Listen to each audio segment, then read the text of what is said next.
இனிய வணக்கம் நண்பர்களே. இந்த நாள் உங்களுக்கு இனிய நாளாகட்டுங்க. இந்த பதிவில் எதை பற்றி பார்க்க போகிறோன்னா, நாம் தினமுமே பார்க்கக்கூடிய பறவைதாக இந்த காகம். காகத்திற்கு தினமும் நம்ம சாப்பாடு வைப்பதால் நம்மளுக்கு ஏற்படக்கூடிய பலன்கள் என்னென்ன, எந்த திசையில் காகத்திற்கு உணவு வைத்தால் எந்த மாதிரியான பலன்கள் கிடைக்குன்னு தெரிஞ்சுக்கலாங்க.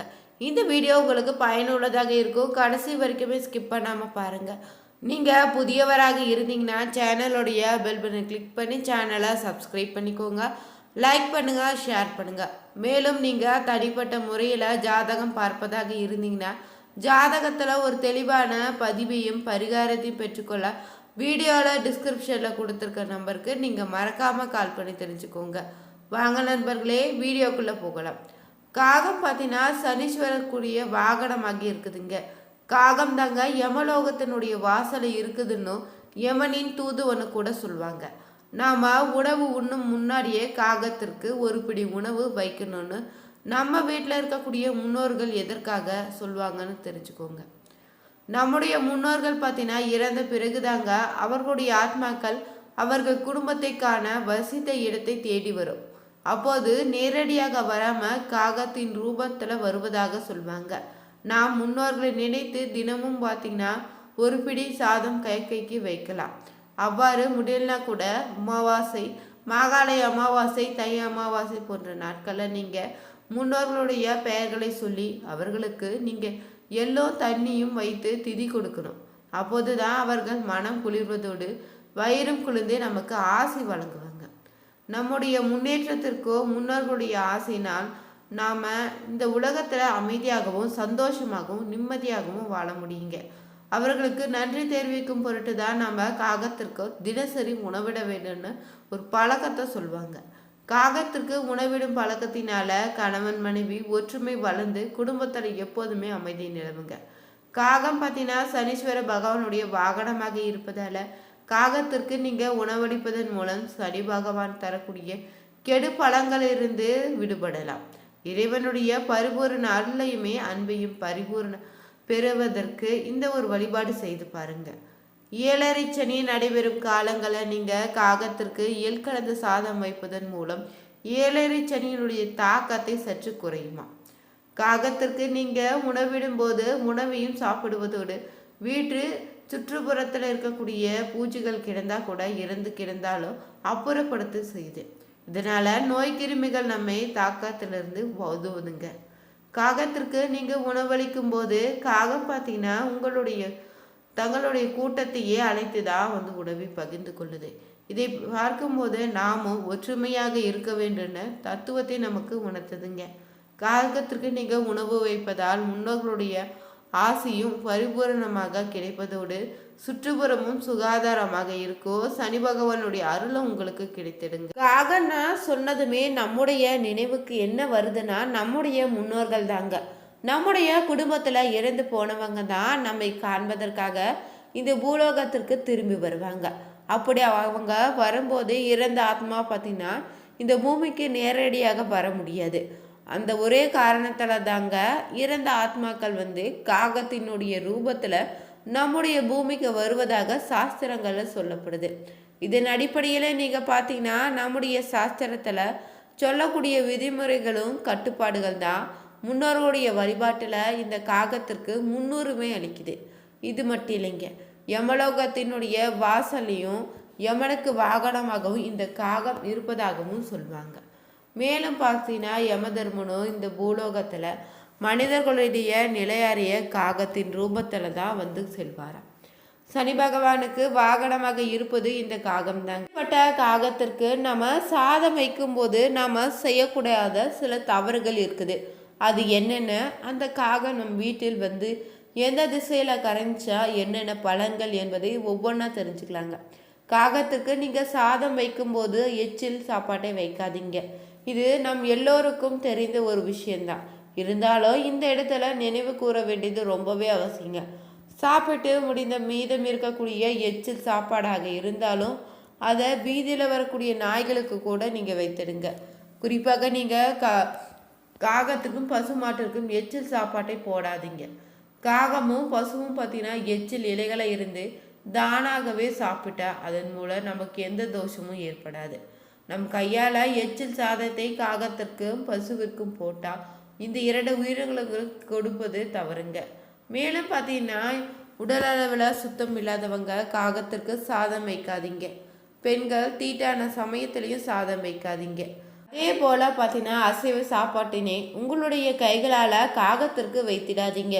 வீட்டில் அசைவ சாதம் சமைப்பதற்கு முன்பாகவே நீங்கள் ஊற வைத்த அரிசியில் பிஸ்கெட் போன்ற பொருட்களை காகத்திற்கு சாப்பிட வைத்திடலாம். காகம் இயற்கையாகவே பார்த்தீங்கன்னா புழு பூச்சிகளை உணவாக உட்கொள்ளும். இருப்பினும் உங்கள் கைகளால் காகத்திற்கு நீங்கள் அசைவ உணவை எப்போதுமே வைக்காதீங்க.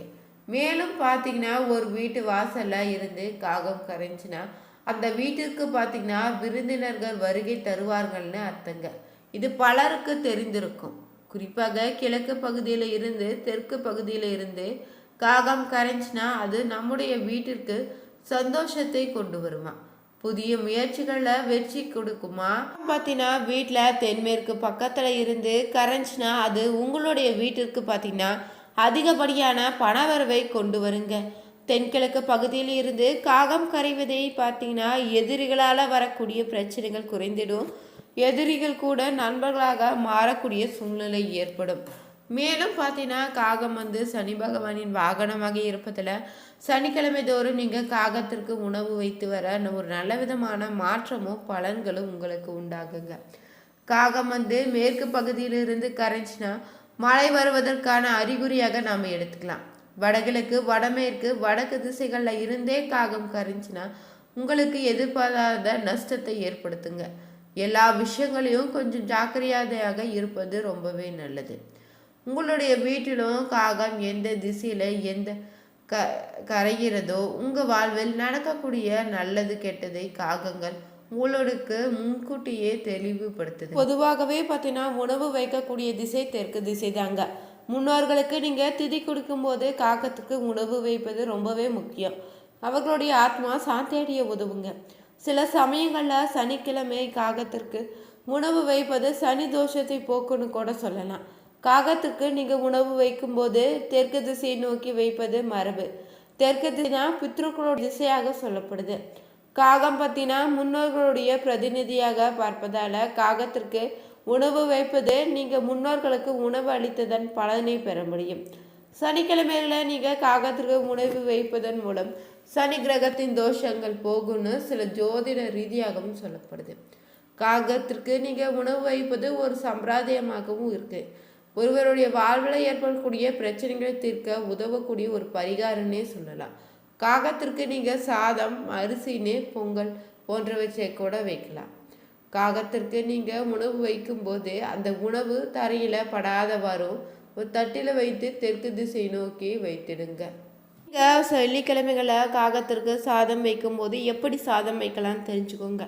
வெள்ளிக்கிழமை பொழுது விடியும் முன்னாடியே உங்களுடைய வீட்டில் சாப்பாடு இருக்கணும்.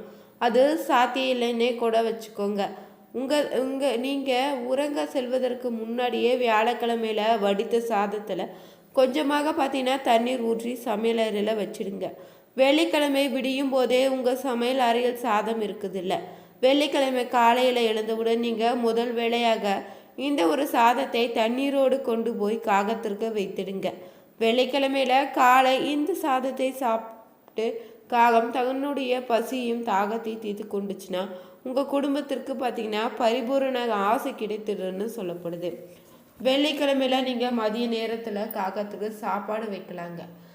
காரணம் கொண்டு வெள்ளிக்கிழமையில் மதிய பழைய சாப்பாட்டை வச்சிடாதீங்க. பச்சரிசி சாதம் வடித்து அதை வாழை இலையில் போட்டு கொஞ்சம் நெய் உப்பு விட்டு துவரம் பருப்பு சாறோ அல்லது பருப்பு சாறோ விட்டு பிசைந்து இந்த ஒரு சாதத்தை நீங்கள் தண்ணீரோடு காகத்துக்கு வைத்தீங்கன்னா ரொம்ப ரொம்ப நல்லதுங்க. உங்களுடைய வீட்டில் பார்த்தீங்கன்னா இனி குடும்ப ஒற்றுமைன்னு அதிகரித்திடும். உங்களுக்குள்ள சண்டை வராது. வருமானம் எப்போதும் பார்த்தீங்கன்னா வந்த வண்ணமே இருக்குங்க. வந்த வருமானம் வீண் செலவுகளே ஆகாது.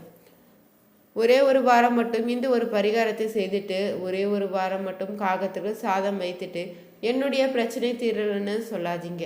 வாரந்தோறும் வரக்கூடிய வெள்ளிக்கிழமைகளில் இந்த முறைப்படி நீங்கள் காகத்திற்கு சாதம் வைக்க உங்களுடைய இந்த ஒரு பிரச்சனையாக இருந்தாலும் அது சரியாகிடுங்க. ஒரு பதிவு உங்களுக்கு மிகவும் பயனுள்ளதாக இருந்திருக்கும். அதனால் மறக்காமல் நம்ம சேனலுடைய பெல் பட்டன் கிளிக் பண்ணி சேனலை சப்ஸ்கிரைப் பண்ணிக்கோங்க.